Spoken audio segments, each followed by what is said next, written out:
عمران خان نے جمعے سے لانگ مارچ شروع کرنے کا اعلان کر دیا ہے۔ عمران خان نے کہا ہے کہ لانگ مارچ کا آغاز لاہور کے لبرٹی چوک سے دن 11 بجے کیا جائے گا۔ انہوں نے کہا کہ مجھے کہتے ہیں کہ ملک مشکل میں ہے، لانگ مارچ نہ کریں، مگر ملک کے حالات اور صورتحال ایسی ہے کہ اب عوام کا مطالبہ یہی ہے کہ امپورٹڈ حکومت کے خلاف نکلا جائے۔ اسلام آباد میں عدالتی احکامات پر عمل کریں گے۔ عمران خان نے کہا کہ جب ہمیں حکومت ملی، آگے بڑھنے سے پہلے اگر ہو سکے تو لائک اور سبسکرائب کا بٹن ضرور دبا لیں۔ شکریہ۔ تو معیشت تباہ حال تھی، زر مبادلہ کے ذخائر تقریباً ختم تھے۔ عمران خان نے کہا کہ ہماری حکومت کے خلاف انہوں نے 3 لانگ مارچ کیے، ایک بلاول زرداری، دوسرا مولوی فضل الرحمان، تیسرا مریم نواز نے کیا۔ ہم نے کبھی کسی لانگ مارچ کو نہیں روکا۔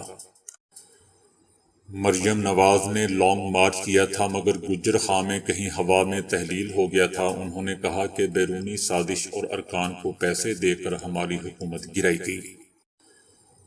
میرے اوپر تخریب کاری کی FIR درج کی گئی۔ آج میرے خلاف 14 سے زائد مقدمات درج ہیں۔ عمران خان نے پریس کانفرنس میں ایک بار پھر ارشد شریف کے واقعے کی شدید الفاظ میں مذمت کرتے ہوئے کہا کہ کیا وہ ملک دشمن تھا؟ سب صحافی اور قوم جانتی ہے کہ وہ پاکستان کا وفادار تھا، مگر اس کے ساتھ قابل افسوس رویہ برتا گیا۔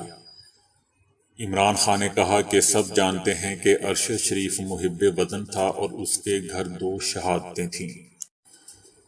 اسے ڈرایا گیا کہ اپنے موقف سے پیچھے ہٹ جاؤ، کبھی چینلز کے پیچھے پڑے، کبھی صحافیوں کے منہ بند کیے۔ ملک کے نامور ڈاکو اپنے کیسز معاف کروانا شروع ہو گئے، نیب میں ترامیم کی اور ہر ترمیم میں ایک ڈاکو بچتا ہے۔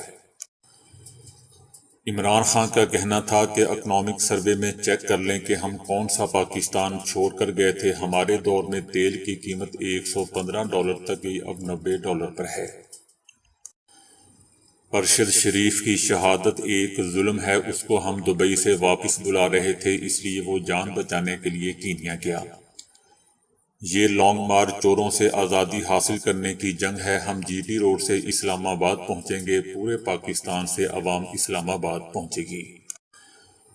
لانگ مارچ میں پاکستان کی تاریخ کا سب سے بڑا انسانوں کا سمندر ہوگا۔ ساری قوم کو اپیل کروں گا کہ وہ حقیقی آزادی کے لیے باہر نکلیں۔